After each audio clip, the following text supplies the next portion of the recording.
अगर आपको भी सांस लेने में दुश्वारी है, एक लंबे अरसे से खुश्क खांसी है और सांस लेते हुए सीटी की आवाज़ आती है, तो हो सकता है आप भी दमे के मरीज़ हों। मेरा नाम है डॉक्टर अदनान गुलजार। तो आइए देखते हैं अस्थमा क्या है, इसकी अलामात क्या है और इसको कैसे ठीक किया जा सकता है। अस्थमा में दरअसल सांस की नाली की सोजश हो जाती है और पेशेंट को सांस लेने में दिक्कत महसूस होती है। अगर आपको भी बार बार एस्थमेटिक अटैक आते हैं और एक लंबे अरसे से खुश्क खांसी है या थोड़ी बहुत ही बलगम आती है और सांस लेते हुए सीटी की आवाज़ आती है, तो ये वीडियो बिल्कुल आपके लिए है।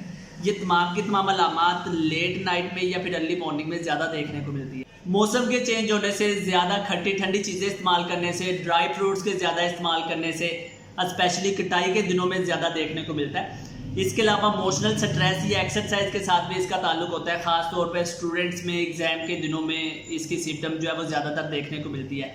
इसके अलावा dust allergy, smoke allergy, perfume, ये इसके मेन ट्रिगरिंग फैक्टर्स हैं जो कि एस्थमेटिक अटैक को बढ़ा रहे होते हैं। सवाल ये है कि कौन से फ्रूट्स को अस्थमा में ज़्यादा इस्तेमाल किया जा सकता है। तो कोई भी एंटीऑक्सीडेंट फ्रूट जो कि एस्थमेटिक अटैक को कम कर सकता है, जिसमें सेब, संतरे के बीज, पपीता, शहद वगैरह सरे फरिश्ता है, उनको इस्तेमाल किया जा सकता है जो कि एस्थमेटिक अटैक को कम करने में हेल्पफुल साबित हो सकते हैं।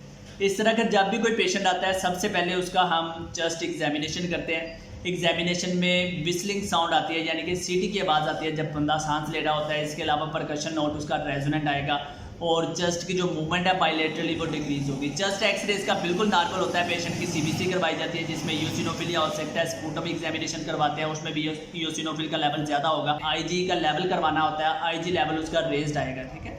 और एबीजी जो है वो भी पेशेंट को रिकमेंड किए जाते हैं। अस्थमा की ट्रीटमेंट की अगर बात की जाए तो सबसे पहले कोई भी ट्रिगरिंग फैक्टर्स या एलर्जन मौजूद है उससे आपने अवॉइड करना है। जैसे बच्चों में रिस्पिरेटरी सिंसिशियल वायरस की वजह से बार बार चेस्ट इन्फेक्शन हो रही होती है, तो आपने सबसे पहले तो उसको ट्रीट करना है। इसके अलावा आपने देखना है कि आपके सराउंडिंग में कोई भी एलर्जन है, आपने उसको दूर करना है। जैसे कोई एनिमल है घर में या फिर आपने कोई परिंदे वगैरह रखे, क्लीन वगैरह बिछाया हुआ है, फर्स्ट ऑफ ऑल आपने उसको रिमूव करना होता है। अगर एस्प्रिन यूज़ कर रहे हैं, कोई बीटा ब्लॉकर यूज़ कर रहे हैं या कोई एनसेड वगैरह यूज़ कर रहे हैं, उसको आपने जो है ना वो कम करना है।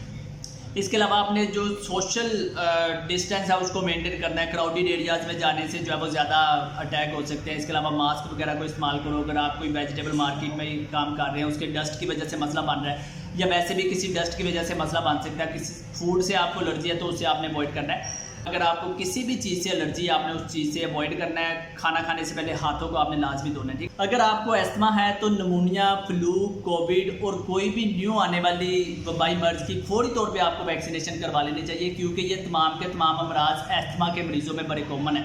अगर इन तमाम एहतियाती तदाबीर के बावजूद आप ठीक नहीं हो रहे तो आप मेडिकल ट्रीटमेंट के लिए मुझसे अपॉइंटमेंट ले सकते हैं। शुक्रिया।